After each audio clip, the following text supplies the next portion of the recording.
اس کے ساتھ کسی کو شریک نہیں ٹھہرائیں گے، جو اس نے حکم دیا ہے اس پر عمل کریں گے۔ کبھی اوپر گئیں پھر نیچے آئیں، پھر اوپر گئیں دوسری طرف پھر نیچے آئیں، کبھی صفا پر کبھی مروہ پر، اور ظلم میں گناہ میں تعاون نہ کرو۔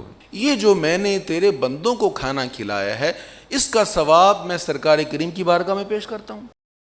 سورۃ المائدہ سے آج ہمارا درس شروع ہو رہا ہے۔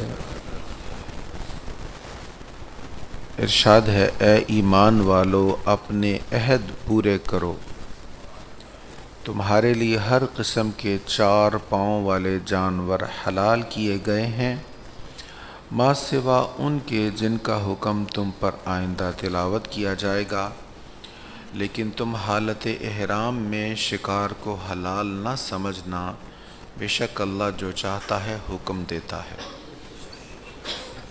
یہ سورۃ المائدہ ہے، ہجرت کے بعد نازل ہوئی، اس لیے یہ مدنی ہے، اور اس مائدہ کہتے ہیں دسترخوان کو، تو اس میں ایک دسترخوان کا ذکر ہے، واقعہ ہے، اس مناسبت سے اس کا نام مائدہ ہے۔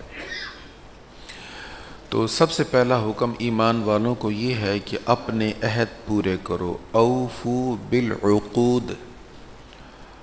عقود عقد کی جمع ہے جس کو ہم عقد کہتے ہیں عام طور پر، تو عقدہ گرہ ہوتی ہے، اور اس سے مراد ہے وہ معاہدہ، وہ وعدہ جس کو مضبوط کیا گیا ہو، جس کو پکا کیا گیا ہو۔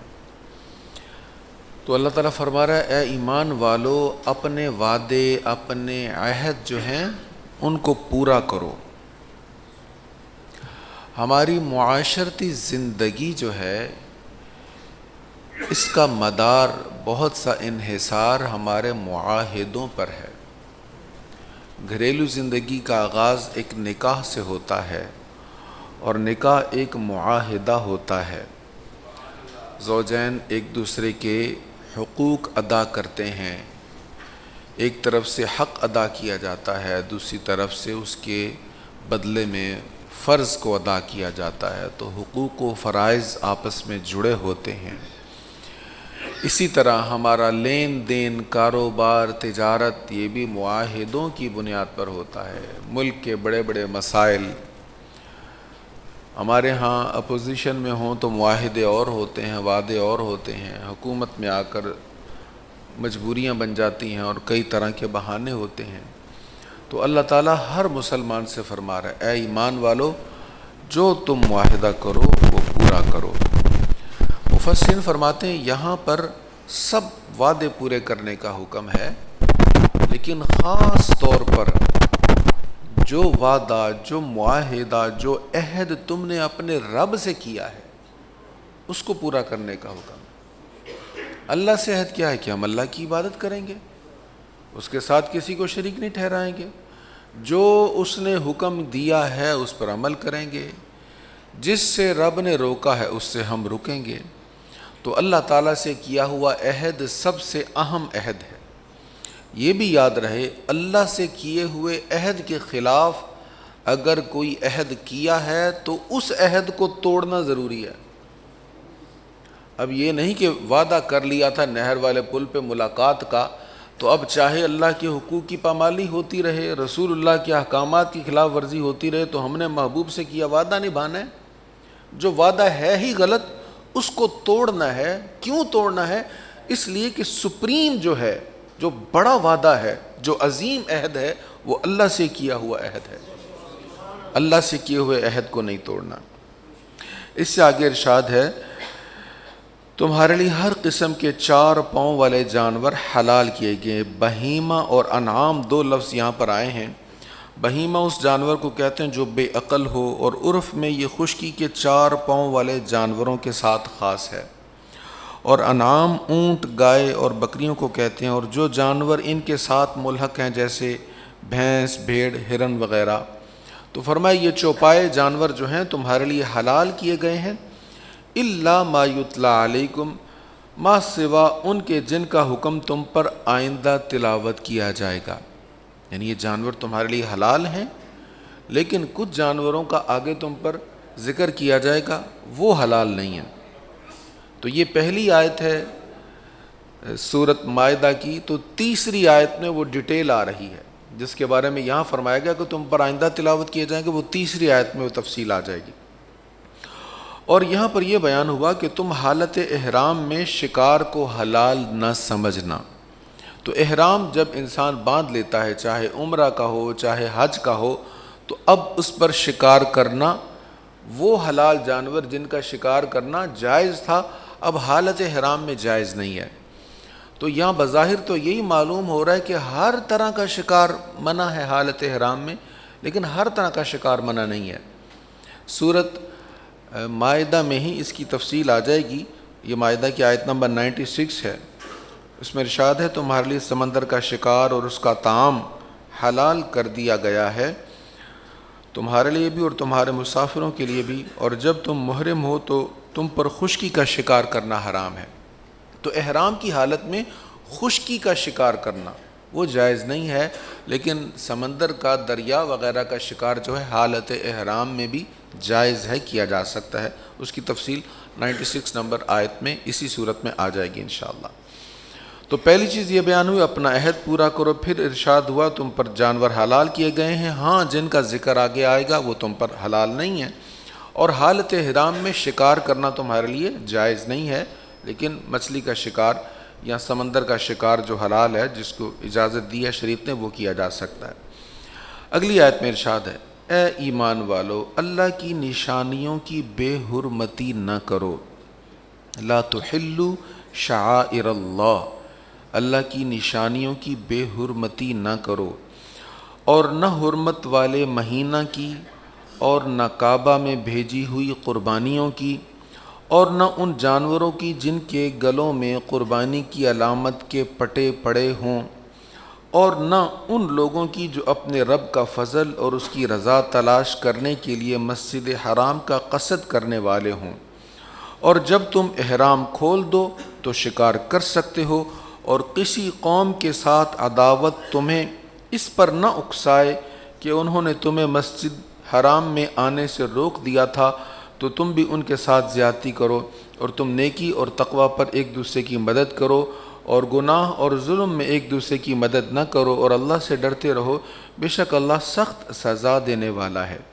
یہ دوسری آیت میں کافی ساری چیزیں بیان ہوئیں۔ پہلی چیز یہ بیان ہوئی کہ اللہ کی نشانیوں کی بے حرمتی نہ کرو۔ اب اللہ کی نشانیاں کیا ہیں؟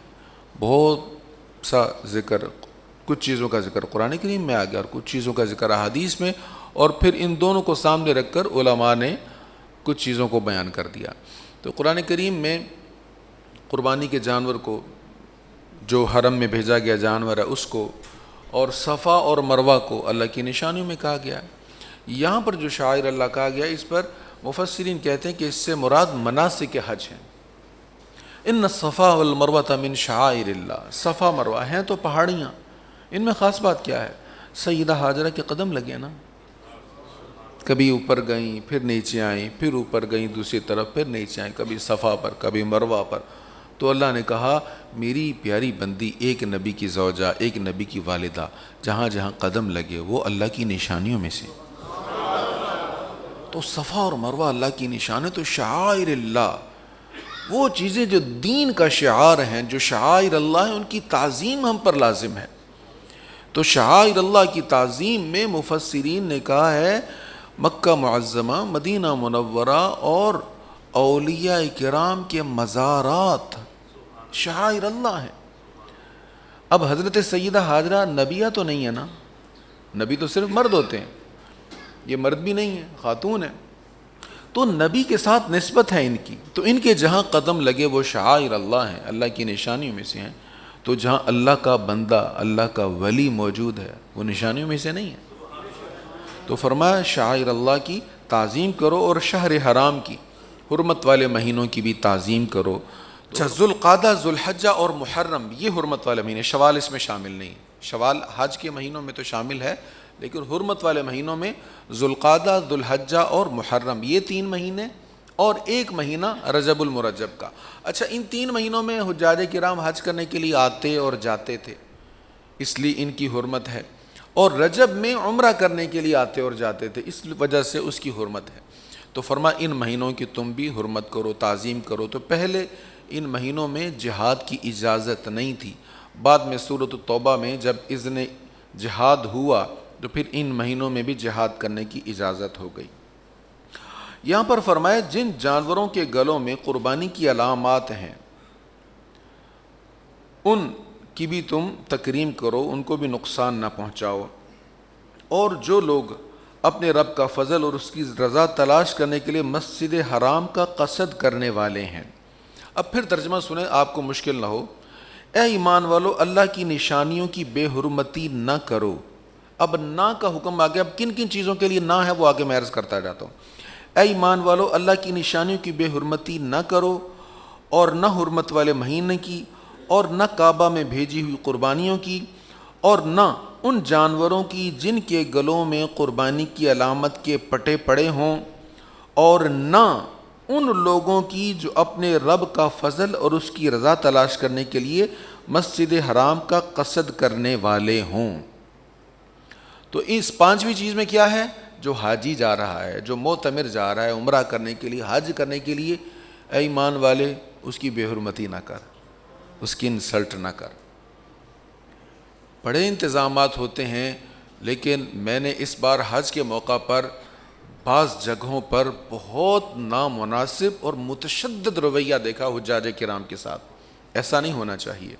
اللہ تعالیٰ خدام کو اجر عطا فرمائے، لیکن جہاں قابل اصلاح پہلو ہے اس کی تکلیف دیکھیں۔ جو اپنی زندگی بھر کا سرمایہ خرچ کر کے آیا، اس کو جب دھکے دیے جائیں گے اور اس کو جب زبانی ٹارچر کیا جائے گا تو وہ یکسوئی کے ساتھ عبادت بھی نہیں کر سکے گا، اور آپ کے لیے دل سے اس کی اچھی دعائیں بھی نہیں نکلیں گی۔ تو اللہ تعالیٰ اچھا کرنے والوں کو جزا دے، اور جہاں خطائیں ہیں ان کو اصلاح کی توفیق عطا فرمائے۔ تو فرمایا جو حج کرنے جا رہا ہے، جو عمرہ کرنے جا رہا ہے، ضیوف الرحمن ہے، یہ اللہ کے مہمان ہیں، ان کی بھی تعظیم کرو۔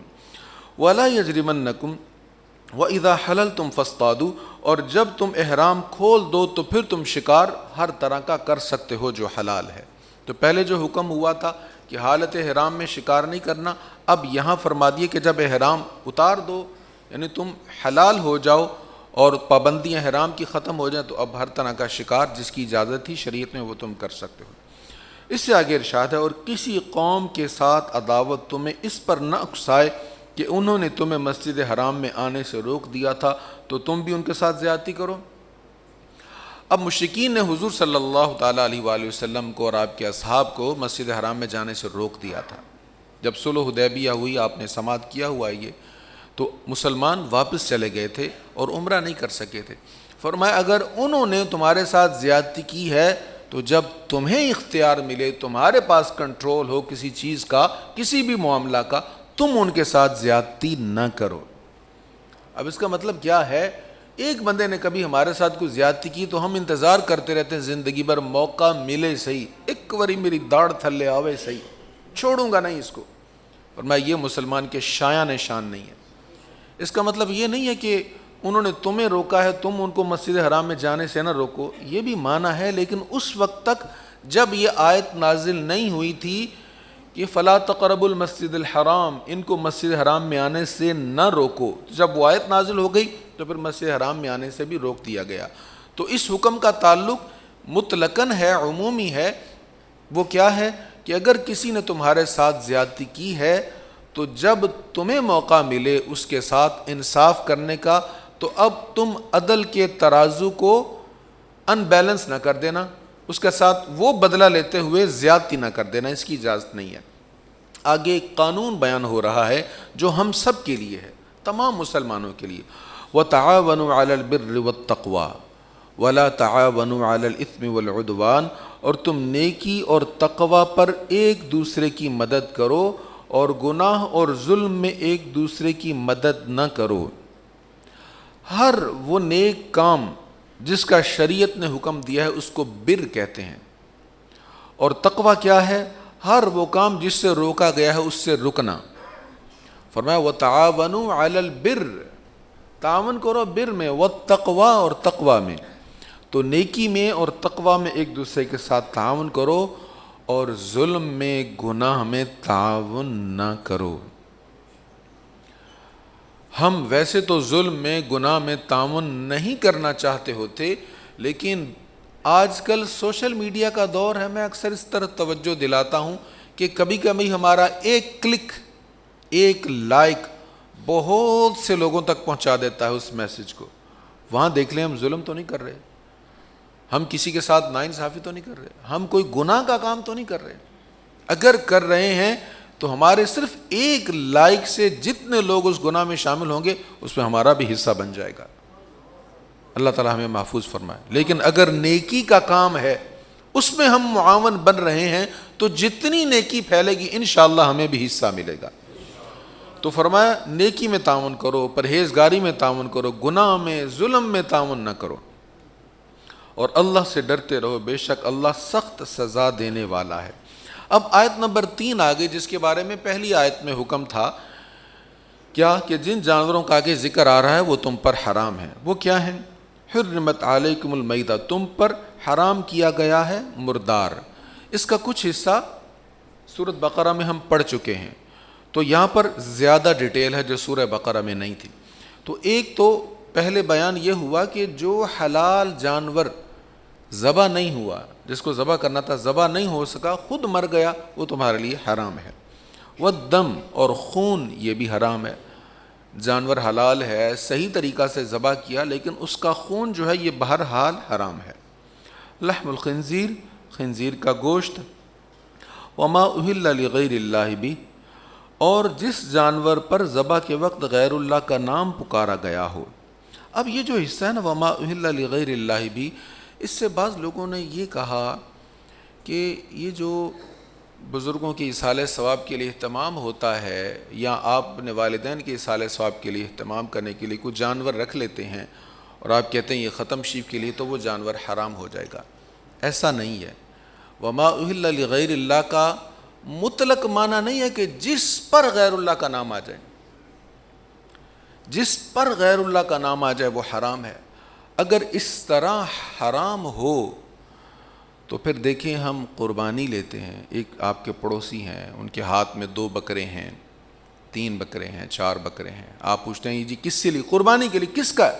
یہ میرا ہے، یہ میری وائف کا ہے، یہ میرے بیٹے کا ہے، یہ میرے بھائی کا ہے۔ اب غیر اللہ کا نام تو آ رہا ہے اس پر، غیر اللہ کا نام آیا نا۔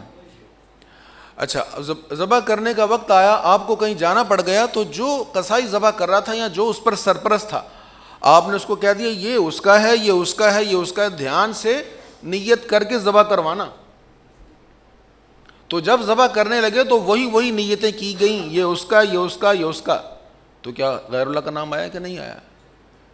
اس بار میرا تجربہ ہوا، پہلی بار حاضری ہوئی حج کے لیے، اللہ کریم بار بار توفیق عطا فرمائے، ہم سب کو لے جائے۔ تو وہاں پر ایک تو وہ سرکاری طریقہ ہوتا ہے نا قربانی کرنے کا، اور کچھ لوگ اپنے اطمینان کے لیے، حنفی اپنا اطمینان کرتے ہیں تاکہ ترتیب نہ ٹوٹے، اگر سرکاری آپ کر لیں تو پھر وہ پہلے بھی قربانی کر دیتے ہیں، ابھی آپ نے رمی نہیں کی ہوتی، وہ شیطانوں کو مارا نہیں ہوتا، وہ پہلے ہی ہو جاتی ہے۔ احناف کے نزدیک یہ درست نہیں ہے۔ اچھا، تو وہ کیا کرتے ہیں احتیاط کے طور پر، لوگ کسی جگہ اپنا اہتمام کر لیتے ہیں، اب جب وہ ذبح کرنے لگتے ہیں نا تو وہ پہلے پرمیشن لے لیتے ہیں، جی آپ نے وہ رمی کر لی ہے؟ جی کر لی، چلیں پھر آپ ذبح کر لیں۔ وہ لائیو کال چل رہی ہوتی، جانور لایا جاتا ہے، جی یہ فلاں بن فلاں کی قربانی ہے، اب اس کو ذبح کیا جاتا ہے۔ اب غیر اللہ کا نام تو آ رہا ہے لیکن حرام نہیں ہے۔ جیسے یہاں غیر اللہ کا نام آنے سے حرام نہیں ہے، ایسے ہی کسی بزرگ کے ایصال ثواب کے لیے اگر جانور قربان کیا جائے وہ بھی حرام نہیں ہے۔ حرام کب ہوگا؟ حرام تب ہوگا جب ذبح کے وقت غیر اللہ کا نام آئے۔ آپ نے قربانی کی اپنے بیٹے کے نام کے لیے، اپنی قربانی کر چکا، بیٹے کے لیے قربانی کرنی، تو آپ یہ تو کہیں گے کہ میں بیٹے کی طرف سے قربانی کر رہا ہوں، لیکن نام کس کا لیں گے؟ اللہ، بسم اللہ، اللہ اکبر، یہی کہیں گے نا۔ اسی طرح آپ سرکار کریم علیہ الصلوۃ والتسلیم کی میلاد شریف کے لیے آپ نے بکرا رکھا ہوا تھا، پورا سال اس کی خدمت کی آپ نے کہ یہ حضور علیہ الصلوۃ والتسلیم کی میلاد شریف پر اس کا لنگر پکائیں گے، تو آپ نے یہی کہا کہ حضور کے میلاد کے لیے، لیکن جب ذبح کیا نام کس کا ہوا؟ اللہ کا۔ اسی طرح کسی بھی بزرگ کے ایصال ثواب کے لیے آپ نے کسی جانور کو رکھا، چوز کر لیا، اور آپ نے اس کو جب ذبح کیا تو نام کس کا لیا؟ اللہ کا لیا، اللہ کے نام پر ذبح کیا، کھانا بنایا، اور پھر اللہ کریم سے عرض کیا یا اللہ یہ جو میں نے تیرے بندوں کو کھانا کھلایا ہے اس کا ثواب میں سرکار کریم کی بارگاہ میں پیش کرتا ہوں، یا اس کا ثواب فلاں بزرگ کی بارگاہ میں پیش کرتا ہوں، یا اس کا ثواب اپنے مرحوم والدین کو دیتا ہوں، بس یہی چیز ہے۔ تو محض غیر اللہ کا نام آنے سے چیزیں حرام نہیں ہوتی، یہ معنی میں بے احتیاطی ہے۔ یہاں تک اس میں شدت ہوتی ہے کہ اگر کسی کو بتا دیا جائے جی ہمارے والد صاحب کا ختم شیدہ اس کا کھانا، تو لوگ کھانا پھینک دیتے ہیں، وہ کھاتے نہیں، کہتے یہ حرام ہو گیا، وما اہل لغیر اللہ۔ یہ قرآن کریم کا صحیح معنی نہیں ہے۔ دیکھیے رزق آسانی سے نہیں بنتا۔ سرکار کریم علیہ السلام نے ایک ٹکڑا روٹی کا زمین پہ پڑا دیکھا تو اٹھایا، صاف کیا، کھایا، اور فرمایا عائشہ یہ اللہ کا رزق ہے، اس کی تعظیم کرو۔ اور ہم صرف یہ کہہ کر کہ جی اس کا چونکہ آپ نے کسی کا اصالہ ثواب کر دیا تو یہ حرام ہو گئی، یہ درست نہیں ہے۔ وما اہل لغیر اللہ کا معنی ہے جس پر بوقت ذبح غیر اللہ کا نام آئے۔ دیکھیں اگر صرف غیر اللہ کا نام آنے سے چیزیں حرام ہوتی تو احادیث میں آپ پڑھیں گے کہ حضرت سعد کی والدہ کا انتقال ہوا تو نبی پاک علیہ الصلوۃ والسلام نے انہیں کہا تو اپنے والدہ کے لیے نا پانی کا اہتمام کر، پانی کی یہاں بڑی ضرورت ہے، تو انہوں نے کنواں خرید کر وقف کر دیا۔ کنویں کا نام پڑ گیا بیر ام سعد، سعد کی ماں کا کنواں، تو غیر اللہ کا نام تو آ رہا ہے۔ آپ اپنے مرحوم والدین کے اصالہ ثواب کے لیے مسجد بناتے ہیں، مسجد کا نام والد صاحب کے نام پر رکھ دیا، والدہ صاحبہ کے نام پر رکھ دیا، غیر اللہ کا نام تو آ رہا ہے۔ تو غیر اللہ کا نام محض آنے سے کوئی چیز حرام نہیں ہوتی، ہاں بوقت ذبح جس جانور پر غیر اللہ کا نام آئے گا وہ حرام ہو جائے گا۔ تو پہلا یہاں پر یہ بیان ہوا کہ وہ جانور جس پر ذبح کے وقت غیر اللہ کا نام پکارا گیا وہ حرام ہے۔ منخنقہ گلا گھٹ جانے والا، گلا گھٹ گیا، مر گیا، تکبیر پڑھی نہیں گئی، حرام ہے۔ موقوذہ چوٹ کھا کر مرا، متردیہ بلندی سے گر کر مرا، نتیحہ سینگ لگنے سے مرا، وما اکل السبو جس کو کسی درندے نے کھا لیا۔ تو یہ تمام جانور جو مر گئے، گر کر مر گیا، جانور آپس میں لڑے مر گیا، کسی درندے نے اس کو چیر پھاڑ دیا مر گیا، تو یہ حرام ہو گئے، اگرچہ حلال جانور تھے لیکن حرام ہو گئے۔ لیکن یہ جانور جس کا گلا گھٹ گیا تھا، جس کو سینگ لگا تھا، جو اوپر سے گرا تھا، یا جس کو درندے نے چیرا تھا، اگر زندہ ہے اور اس کی رمق زندگی کی باقی ہے، اس کی پلک ہل رہی ہے، یہ ٹانگ ہل رہی ہے، ابھی روح میں سے نکلی نہیں ہے، اس کو ذبح کر لیا تو اب یہ حلال ہے۔ ارشاد ہے تم پر حرام کیا گیا مردار اور خون اور خنزیر کا گوشت اور جس جانور پر ذبح کے وقت غیر اللہ کا نام پکارا گیا۔ اب دیکھیے گا آگے توجہ سے سنیے گا، اور گلا گھٹ جانے والا اور چوٹ کھا کر مرا اور بلندی سے گر کر مرا اور سینگ لگنے سے مرا اور جس کو درندے نے کھایا، الا ما زکیتم ما سوا اس کے جس کو تم نے زندہ پا کر ذبح کر دیا۔ حلال جانور کسی حادثہ کی وجہ سے مر جائے تو حرام ہے، لیکن اگر مرا نہیں تھا، حادثہ ہو گیا، مرا نہیں تھا اور مرنے سے پہلے آپ نے اس پر چھری پھیر دی اللہ کا نام لے کر، تو اب وہ حلال ہے۔ بقیہ انشاءاللہ آئندہ جمعہ بیان ہوگا۔ اللہ ہمیں عمل کی توفیق نصیب فرمائے۔ وآخر دعوایا ان الحمد للہ رب العالمین۔